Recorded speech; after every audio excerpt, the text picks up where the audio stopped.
Guys, welcome back to my channel. வீடியோக்குள்ளே போகிறதுக்கு முன்னாடி மறக்காம அந்த வீடியோக்கு ஒரு லைக்கை போட்டுருங்க. சரி வாங்க நம்ம வீடியோக்குள்ளே போயிடலாம். ஸ்டார்டிங் சீன்ல அப்படியே ரூபினாவை காமிக்கிறாங்க. அவங்களுமே சொல்லியிருக்கிறாங்க, இந்த சர்க்கிள்லேருந்து நீங்கள் வெளியில் வராதீங்க, நான் ரிச்சுவல்ஸ் பண்ண போகிறேன்னு.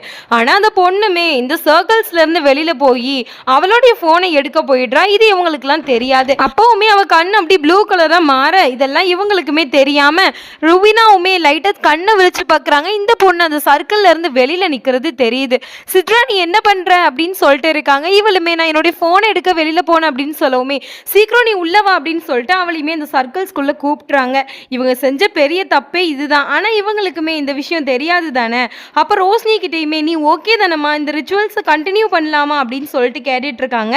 அவளுமே ஓகே தான் ருபினாமா அப்படின்னு சொல்லவுமே இவங்க அப்படி கண்டினியூ பண்ணிட்டு இருக்காங்க. அப்படியே ரேஹானை காமிக்கிறாங்க. சயாரியுமே எதுக்காண்டி இந்த என்கேஜ்மெண்ட் பண்ணீங்கன்னு சொல்லி கேட்டிருப்பா. இவனுமே சொல்லியிருக்க மாட்டான்.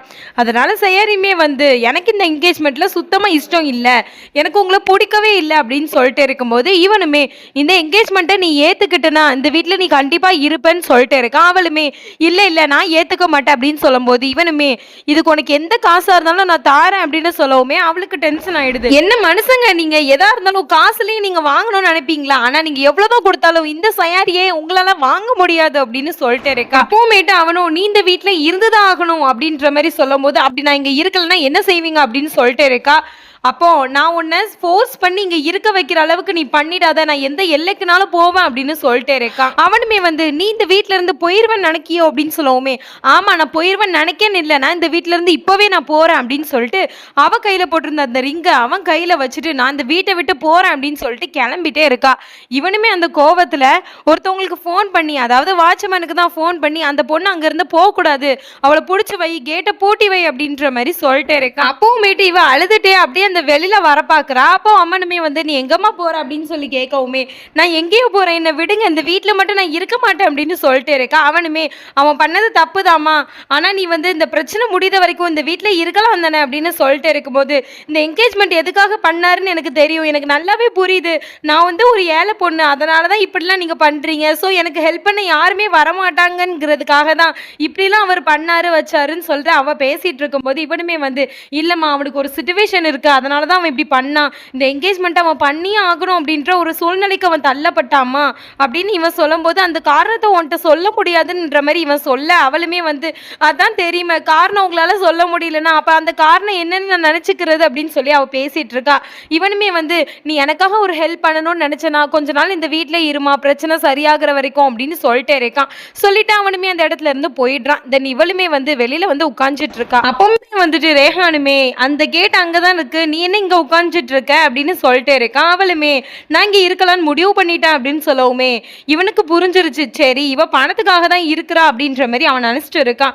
ஆனா இவளுமே ஆனா நான் உங்களுக்காக இருக்கிற, அதுக்கு வேற ஒரு ரீசன் இருக்கு அப்படின்னு சொல்லிட்டு இருக்கும்போது இவனுமே சரி எதுவுமே ஏதோ ஒண்ணு அப்படின்னு சொல்லிட்டு இருக்கும்போது அவளுமே நான் என் மனசாரெல்லாம் இருக்கல, ஒருத்தவங்களுக்கு பண்ற ஹெல்ப்பா தான் இங்க இருக்க, எத்தனை நாள் இருக்கணும் அப்படின்னு சொல்லிட்டு இருக்கா.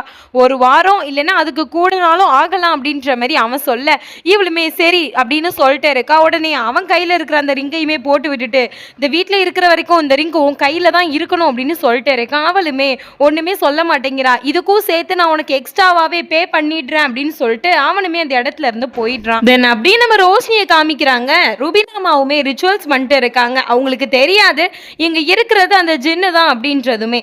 ரோஷினியுமே அந்த ஜின்னுட்டு இருந்து மறைக்கணும்னு தான் நினைச்சிருப்பான். ஆனா அந்த ஜின்னுக்கே உண்மை தெரிஞ்சிருச்சு. இது அவளுக்குமே தெரியாம அந்த இடத்துல நின்றுட்டு இருக்கும் போது ருபினாமாவுமே கண்ணை திறக்கிறாங்க. அவ வயிற்றுல இருந்த அந்த பேபியும் அப்படி வெளியில விசிபிளா தெரியுது. தென் அவளுமே எல்லாத்தையும் நினைச்சு பார்க்கிறா. தன்னுடைய புருஷன் இவ்வளவு சந்தோஷமா இருந்ததையும் இவ இவ்வளவு சந்தோஷமா இருந்ததையும் தன்னுடைய பிள்ளை இப்படி வெளியில போகுது அப்படின்ற அந்த ஒரு வருத்தம் சொல்லுவாங்க இல்லையா, ஸோ அந்த வருத்தத்தில் அவள் அப்படியே அந்த கயிறையே இப்படி பிச்சு விட்டுடுறா. தென் அவளுடைய வயிற்றுக்குள்ளேயுமே அந்த குழந்தை அப்படி போயிடுது. இதை பார்த்துட்டு ரூபினா அம்மாவுமே நீ என்ன பண்ணி வச்சிருக்க அப்படின்னு சொல்லி கேட்கும்போது என்னால் முடியல ரூபினாமா, நான் வேற என்ன பண்ணுறது, என்னுடைய குழந்தை யார் தான் அந்த குழந்தைய விட்டு கொடுக்க உங்களுக்கு மனசு வரும், ஸோ நீங்கள் சொல்லுங்கள் நான் என்னதான் ரூபினாமா பண்ணுவேன் அப்படின்ட்டு அழுதுட்டு இருக்கு. அவங்களுமே எனக்கு உன்னுடைய கஷ்டம் புரியுதுமா, ஆனால் நீ தான் ஜின்னுட்ட டீல் பண்ணியிருக்க, ஸோ ஜின்னுக்கு தெரியாம தான் இந்த விஷயம்லாம் நம்ம பண்ணிட்டு இருக்கோம், ஆனா இப்ப ஜின்னுக்கு தெரிய வந்துச்சுன்னா என்னம்மா செய்யறது அப்படின்னு சொல்லிட்டு இருக்கும்போது பார்த்தா இந்த சித்ரா பொண்ணு அப்படியே இந்த கொஞ்சம் கொஞ்சமா ஜின்னு மாதிரி சிரிச்சுக்கிட்டே இருக்கா. இதை பார்த்துட்டு ருபினா அம்மாவுமே, சிட்ரா உனக்கு என்னாச்சு அப்படின்னு சொல்லி கேட்கும்போது, நான் சிட்ரா இல்ல, நான் டார்க் ஜின் வந்திருக்கேன் அப்படின்னு சொல்லி கத்துது.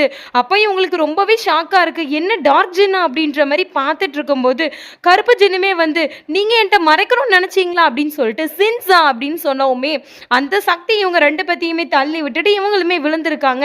அப்ப ரோஷினி வேண்டி ருபினா அவங்க சொல்றாங்க, ப்ளீஸ் ரோஷினி கொஞ்சம் ஜாக்கிரதையா இரு, கருப்பு ஜின் இந்த இடத்துக்கு வந்திருக்கு அப்படின்னு சொல்லிட்டு இருக்கும் போதே அந்த கருப்பு ஜின், நீ என்னை ஏமாத்தணும்னு நினைச்சல, நான் அவனுடைய உயிரை எடுக்க போறேன் அப்படின்னு சொல்லிட்டு பறந்து போய்கிட்டு இருக்குது. இவங்க இதை பார்த்துட்டு அந்த ஜின்னு பின்னாடி அப்படியே ஓடிட்டே இருக்காங்க.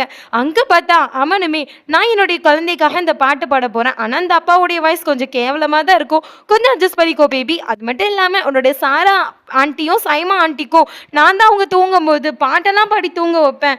உங்களுக்காக தான் இந்த குடும்பத்தில் உள்ள எல்லாருமே வெயிட் பண்ணிட்டு இருக்காங்க.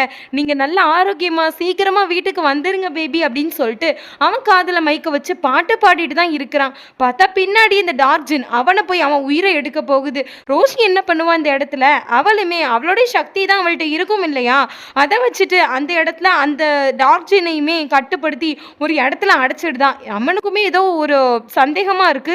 திரும்பி பார்க்குற அந்த இடத்துல யாருமே இல்லை. ரோஷினியும் ருபினாமாவுமே ஒரு இடத்துல ஒளிஞ்சுக்கிறாங்க. தென் அப்படியே அவன் பார்க்காத நேரத்துலையுமே ரோஷினியும் ருபினாமாவும் அந்த ஜின்னு கிட்ட போயிருக்காங்க. அப்ப அந்த ஜின்னுமே, நான் உன்னை சும்மா விட மாட்டேன், நீ எனக்கு ப்ராமிஸ் பண்ண, ஆனா நீ இப்ப என்ன பண்ணிட்டு இருக்க, அவனுடைய உயிரை நான் கண்டிப்பா எடுப்பேன் அப்படின்னு சொல்லிட்டு இருக்கு. இவளுமே, ப்ளீஸ் நீ அப்படிலாம் பண்ணாத அப்படின்னு சொல்லிட்டு இருக்கும் போது, அப்ப நீ பண்ண ப்ராமிஸை நிறைவேற்றணும் தானே, அப்ப நீ வந்து என்கிட்ட உயிரையே கேட்ட, நானே அமரோடைய உயிரை நான் உனக்கு கொடுத்துருக்கேன், அப்ப நீ எனக்கு கொடுக்குறேன்னு சொன்ன குழந்தைய நீ ஏன் கொடுக்காம இன்விசிபிளா பண்ணிட்டு இருந்த அப்படின்னு சொல்லி அதுவுமே கேக்கு. இதெல்லாம் பார்த்துட்டு இதெல்லாம் தெரியாத அவனுமே அந்த இடத்துல எஞ்சு வந்துகிட்டு இருக்கான். இந்த ஜின்னுமே வந்து, நீ இப்ப சொல்லு, எனக்கு தெரியாது, உனக்கு அந்த குழந்தை வேணுமா, உன் புருஷனுடைய உயிர் வேணுமா, நீ சொல்ல, ஏன்னா சொல்லு அப்படின்னு சொல்லி கத்திட்டு இருக்கு. நம்ம ஹீரோயினுக்கு என்ன பண்றதுன்னே தெரியல. அவளுமே வந்து, எனக்கு என் குழந்தையோட உயிர் முக்கியம் இல்லை, எனக்கு என் ஹஸ்பண்டோட உயிர் தான் முக்கியம், ப்ளீஸ் நீ இந்த இடத்துல இருந்து போயிடு அப்படின்ற மாதிரி அவங்க சொல்ல அந்த ஜின்னுமே அப்படி கீழே விழுந்துடுது. தென் இதெல்லாம் பார்த்துட்டு அவனுமே வந்து, என்னாச்சு சிட்ரா அப்படின்னு சொல்லி கேட்டுட்டு இருக்கான். ருபினா மட்டுமே கேட்கும்போது அவங்களுமே, என்னன்னு தெரியலப்பா, காலையில ஒன் டைம் மயக்கம் போட்டு விழுந்துட்டா, ஸோ அவள் சாப்பிடல போல, அதனால மயக்கம் போட்டு விழுந்துட்டா அப்படின்னு சொல்லிட்டு இருக்காங்க. இவன் தற்செயலா அந்த சைடில் எட்டி பார்க்குறான். பார்த்தா ஜின்னோடைய மார்க் இருக்கு. இதை பார்த்துட்டு அவனுமே, இந்த இடத்துல எப்படி ஜின்னோடைய மார்க் இருக்கும், மறுபடியும் என்னதான் நடக்கு இந்த வீட்டில், இது எது சம்மந்தம் இல்லாமல் இந்த வீட்டுக்கு வந்திருக்கு அப்படின்ற மாதிரி தான் ரோஷினிட்ட கேட்டுட்டு இருக்கான். பட் ரோஷினிக்கு உண்மை தெரியும். அவளுமே அவன்கிட்ட எதுவுமே சொல்ல மாட்டேங்கிறா. அப்படிங்க சயரிய காமிக்கிறாங்க. அவளுமே மஹிரா கூட தான் தூங்கிட்டு இருக்கா போல. அவள் தூங்கிட்டு இருக்கும் போதுமே அப்படியே இந்த ரிங்கை தான் பார்த்துட்டு இருக்கா. இங்கே அப்படியே ரேஹானை காமிக்கிறாங்க. அவனுமே நடந்த விஷயத்தை பற்றி எல்லாத்தையுமே யோசிச்சு இருக்கான். அப்போ அவனுக்கு ஒரு ஃபோனுமே வருது. என்னப்பா நட்டாஷா கூட என்கேஜ்மெண்ட் முடிஞ்சுதா அப்படின்ற மாதிரி கேட்குறாங்க ஃபோனில் உள்ளவங்க. இல்லைம்மா நான் முடிக்கல அப்படின்னு சொல்லிட்டு இருக்கான். என்னாச்சுன்னு சொல்லி அவங்க அம்மா கேட்க, இவனுமே அவள் ஓடி போயிட்டா அப்படின்னு சொல்லிட்டு இருக்கும்போது, அப்போ உன்னுடைய தம்பியை நீ எப்படி கண்டுபிடிப்பா அப்படின்னு சொல்லவுமே, என்னால் ஒன்று என் தம்பி வீட்டை விட்டு ஓடி போகலை, உங்களால் தான் ஓடி போனா, அது உங்களுக்கு தெரியும் தானே அப்படின்னு சொல்லிட்டு இருக்கான். நான் எப்படியாச்சும் என் தம்பியை கண்டுபிடிப்பம்மா, என் தம்பியை கண்டுபிடிக்காம இந்த இடத்துல இருந்து வரமாட்டேன் அப்படின்னு சொல்லிட்டு இருக்கான். தன்னுடைய தம்பியை கண்டுபிடிக்க முடியலையே அப்படின்ற கோவத்துல அந்த வீட்டோடைய ஒரு தூணை போட்டு அப்படி குத்திட்டு இருக்கான் தன்னுடைய கையை வச்சு. அப்படிங்க ஷயரிய காமிக்கிறாங்க. அவ பக்கத்துல மஹிராவுமே இல்லை. இந்த பொண்ணு இந்த நைட்டு எங்க போனா அப்படின்ட்டு வெளியில வந்து பாக்குறா. பார்த்தா மஹிரா கிட்ட ஒருத்தன் பேசிட்டு இருக்கான். யாரு என்ன எதுன்னு தெரியல. அதை ஒளிஞ்சிருன்னு ஷயரி பார்த்துட்டு இருக்கா. எதுக்காக அந்த ஆள் மஹிராட்ட பேசுறான் என்ன அப்படின்றது எனக்கு தெரியல. உங்களுக்கு எதுவும் தெரிஞ்சா, உங்களுக்கு எதுவும் ஐடியா இருந்துச்சுன்னா எனக்கு கமெண்ட் பண்ணுங்க. நெக்ஸ்ட் வீடியோவில் உங்களை சந்திக்கிறேன். அது வரைக்கும் பை ஃப்ரெண்ட்ஸ்.